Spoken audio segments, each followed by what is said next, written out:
మిత్రులారా, వేదిక మీద ఉన్న మా మండల స్థాయి నాయకులు నేను లేనప్పుడు వాళ్ళే రేవంత్ రెడ్డిలై ఇక్కడ పార్టీ కార్యక్రమాలు ప్రభుత్వ సంక్షేమ పథకాలను అమలు చేసే వాళ్లకు ఇక్కడ గెలిచి వచ్చిన మా సర్పంచులకు మా సోదరిమణులకు అందరికీ నా సూచన, ఎన్నికలు ముగిసినాయి, ఇక రాజకీయాలు లేవు. ఎన్నికలు వచ్చినప్పుడు ఎన్నికల్లో పోటీ చేసినప్పుడే రాజకీయాలు, పార్టీలు పంతాలు. ఎన్నికలు ముగిసినాయి, ఫలితాలు వచ్చినాయి, ఇక పార్టీలు పంతాలకు పోకండి.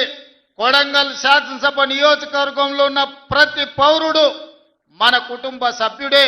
ఈరోజు రాష్ట్రానికి నాయకత్వం వహిస్తున్న మనము వివక్ష చూయించొద్దు, అందరినీ కలుపుకొని పోదాం, అందరినీ కుటుంబ సభ్యులుగానే భావిద్దాం. వేదిక మీద ఉన్న మా మండల నాయకులకు కూడా నేను సూచన చేస్తున్నా, ఎక్కడైనా మీరు చెబితే వినలేదనో, మీరు నిలబడొద్దంటే ఎన్నికల్లో పోటీ చేసిండ్రనో, లేదా పక్క పార్టీ నుంచి గెలిచిండనో ఎలాంటి వివక్ష చూయించకండి. ఒకవేళ చూయిస్తే ఆ గ్రామానికి అన్యాయం జరుగుతుంది. ఎవరైనా ఎట్లయినా గెలవనియండి. మన నియోజకవర్గంలో ఏ గ్రామంలో ఏ తండాలో ఏ సమస్య ఉండకూడదు, ఏ వివక్ష ఉండకూడదు.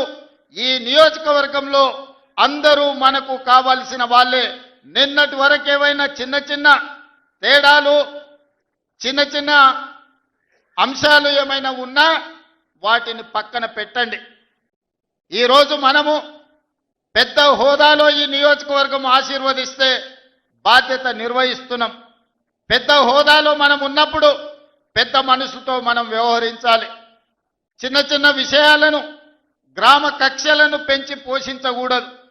గ్రామ కక్షలకు వ్యతిరేకంగా గ్రామాల అభివృద్ధికి పాటు పడే విధంగా ప్రతి గ్రామానికి, ప్రతి తండాకు రోడ్డు, గుడి, బడి, నీళ్ల ట్యాంకు, చదువుకోవడానికి పిల్లలకు విద్య, వైద్యాన్ని అందించి ఈరోజు మనము ఉన్నతమైన నాణ్యమైన సేవలను ఈరోజు మనం ప్రజలకు అందించాలి. ఈరోజు నేను ఒకవేళ సమయం పూర్తి స్థాయిలో మీ దగ్గరికి రాలేకపోయి ఉండొచ్చు, కానీ నాకు తెలియని విషయం లేదు. 10 సంవత్సరాలు గెలిచినా ఓడినా మీ మధ్యలోనే ఉండి ప్రతి గ్రామం తిరిగిన, ప్రతి గ్రామం పేరు, ప్రతి తండా పేరు, ఆ గ్రామంలోనూ ఆ తండాలోనూ ఏ పార్టీకైనా మీరు పని చేసినా ఆ పార్టీ నాయకుల పేర్లు నాకు సంపూర్ణంగా తెలుసు. అందుకే 2009 నుంచి 2023 వరకు ఎక్కడ నిలబడ్డా, ఎక్కడ గెలవడానికి అవకాశం ఉన్నా మళ్ళీ ఇక్కడికే వచ్చి మీ మధ్యలోనే ఉండి ఇక్కడే ఎందుకు పోటీ చేసినా అంటే ఇది నా కుటుంబము, ఇది నా సొంత ప్రాణంతో సమానము. అందుకే కొడంగల్ శాసనసభ నియోజకవర్గం నుంచే తిరిగి ఎన్నికల బరిలో దిగిన. 2018లో కుట్ర జరిగి ఓటమి చెందినా మీరు నిండు మనసుతో మళ్ళీ మల్కాజ్గిరి పార్లమెంట్లో నిలబడితే వందలాది వేలాది మంది కార్యకర్తలు ఇక్కడి నుంచి అక్కడికి వచ్చి సొంత ఖర్చులు పెట్టుకొని ఇల్లు తిరిగి కాళ్ళకు దండం పెట్టి అక్కడ ఉన్న ఓటర్లకు మా కొడంగల్లో అనుకోని తప్పిదం జరిగింది, ఈ రాష్ట్రానికి నష్టం జరుగుద్ది, మా అన్న ఓడిపోతే మల్కాజ్గిరి పార్లమెంట్లో అని మీరే తిరిగి 35 లక్షల ఓట్లున్న మల్కాజ్గిరిలో 14 రోజుల్లో మళ్ళీ ఇక్కడి నుంచి వచ్చిన కొడంగల్ కార్యకర్తలే ఆనాడు అవిరాళమైన కృషి చేసి గెలిపించడం జరిగింది. కృతజ్ఞత తీర్చుకునే అవకాశం వచ్చింది. మీకు నిజంగా సేవ చేసే భాగ్యం నాకు కలిగింది. ఈరోజు నేను అనుకుంటే ఏదైనా చేయగలిగిన స్థాయిలో మీ ఆశీర్వాదంతో నేను ఉన్నా.